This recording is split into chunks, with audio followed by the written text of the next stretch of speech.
नमस्कार। कैसे हैं आप लोग? उम्मीद करते हैं कि आप लोग सब स्वस्थ होंगे। तो चलिए आज शुरू करते हैं कुछ करंट अफेयर्स। इंदिरा आईवीएफ ये अभी इंदिरा आईवीएफ अपने हाल ही में पहला विदेश में अपना पहला अस्पताल खोला है।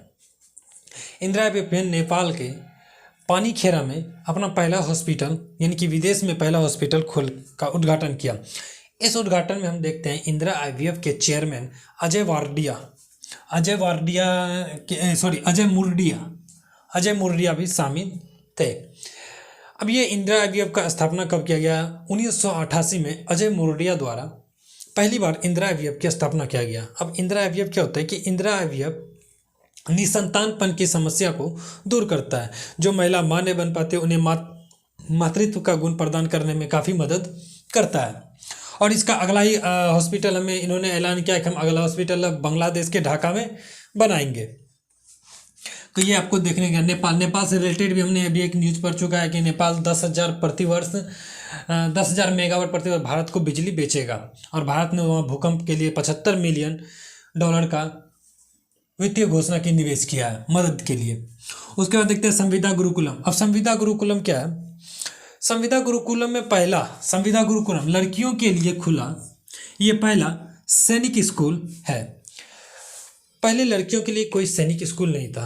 ये भारत का पहला लड़कियों के लिए सैनिक स्कूल उत्तर प्रदेश के मथुरा में के आसपास के गांव में, अब मथुरा के वात्सल्य ग्राम के आसपास के जगहों पे खुला है। अब ये क्या करेगा? ये लड़कियों को एनडीए, आईएनए, आर्मी इत्यादि क्षेत्रों में जाने के लिए तैयार करेगा। पढ़ाई होगी वहाँ पे इनका मानसिकता तय किया जाएगा। मानसिकता इसको प्रोग्रेस करेगा। शारीरिक यानी कि दौड़ धूप ये सभी चीज़ वहाँ पे कराया जाएगा, जिससे लड़कियाँ आईएनए एनडीए में जाने के लिए काबिल होगी। उसके बाद उड़ीसा के मयूरभंज में कुछ आदिवासियों द्वारा लाल बुनकर चीटियों के प्रयोग से बनाया गया सिमलीपाल काई चटनी को जीआई टैग दिया गया। अब ये सिमलीपाल काई चटनी को जीआई टैग दिया क्यों गया? आखिर इसमें क्या ऐसा गुण था? देखा गया कि सिमलीपाल इस चटनी में आयरन, जो जिसको लोहा बोलते हैं, Fe, magnesium, manganese, vitamin B12 इत्यादि के कई सारे अलग अलग और भी गुण इसमें पाया जा रहा है। और ये जनरली खास करके डायबिटीज़ पेशेंट के लिए बहुत ही लाभदायक साबित हो रहा है। इसी के लिए इसे जीआई टैग दिया गया। जीआई का फुल फॉर्म होता है जोग्राफिकल इंडेक्स। उसके बाद देखते हैं कि 10 जनवरी को गुजरात में शुरू हो रहा है वाइब्रेंट गुजरात समिट। अब इस समिति का उद्घाटन हमारे भारतीय प्रधानमंत्री श्री नरेंद्र दामोदर राव मोदी करेंगे। इसमें 4 देशों के राष्ट्रीय अध्यक्ष को भी शामिल किया गया है, यूएई, मोजाम्बिक, चेक गणराज्य और पूर्वी तिमोर। और इसी तौर पे हम लोग देखते हैं कि चेक गणराज्य के प्रधानमंत्री को पेट्रे फियाल इसको विशिष्ट अतिथि के तौर पे बुलाया गया है। इसका फ्यूचर क्या है? इसका थीम क्या है? गेटवे टू द फ्यूचर इसका थीम है। इसमें कहा गया कि 20 रुपये के सिक्के पर विकसित भारत के लिए अग्रसर गुजरात लिखा होगा।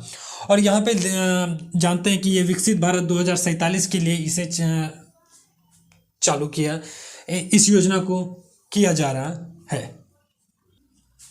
तो हम देखते हैं कि केरल के राज्यपाल, तो सबसे पहली बात, केरल के राज्यपाल अभी कौन है? केरल का राज्यपाल आरिफ मोहम्मद खान है। इन्होंने एक अभी पुस्तक का विमोचन किया है जिसका नाम क्या है? राम मंदिर राष्ट्र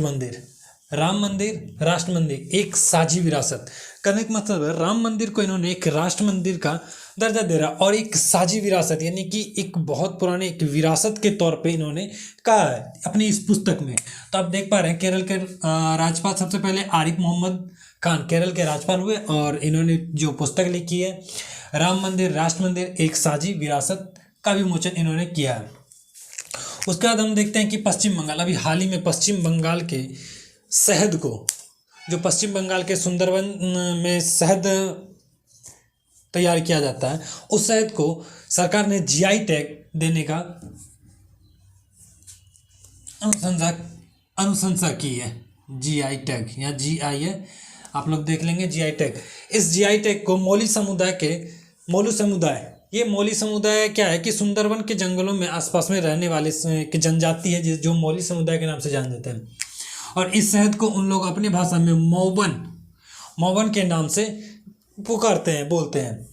और अगला न्यूज़ देखते हैं कि कैसे नेपाल ने भारत को प्रत्येक साल 10,000 मेगावाट बिजली बेचने का समझौता पे हस्ताक्षर किया है।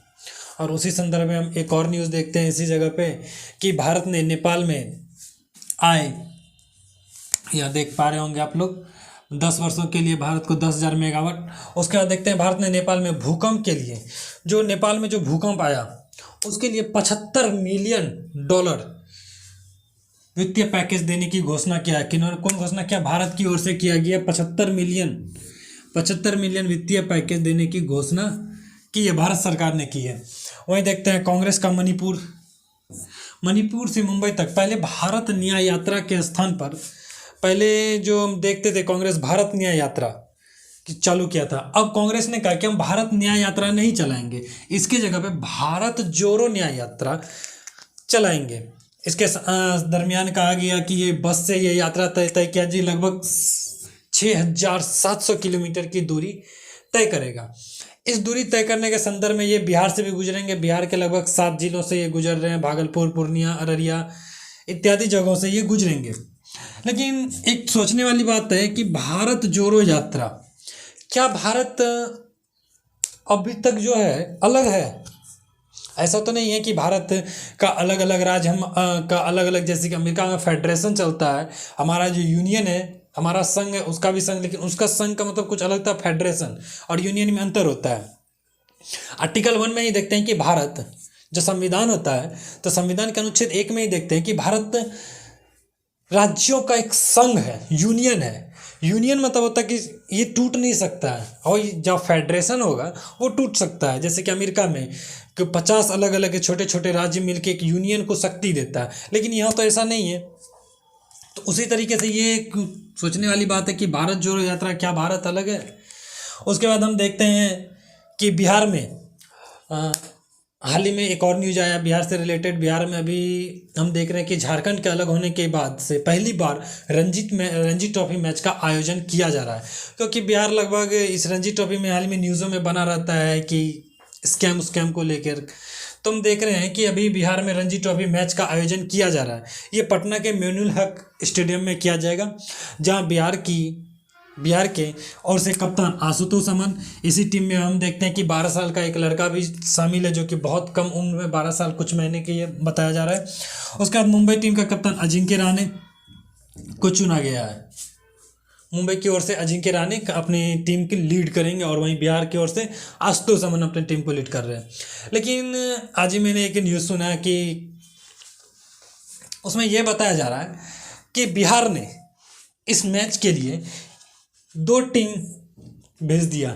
11 अगर 2 प्लेइंग 11 लिस्ट बना करके भेजा गया, जिसमें बिहार प्रेसिडेंट, क्रिकेट प्रेसिडेंट अलग और सिक्योरिटी अलग भेज दिया। तो इसको आप नोट कर लें या स्क्रीनशॉट ले लें, इसका स्क्रीनशॉट ले लें, और ये न्यूज़ इंपॉर्टेंट है, आप इसे याद जरूर करें।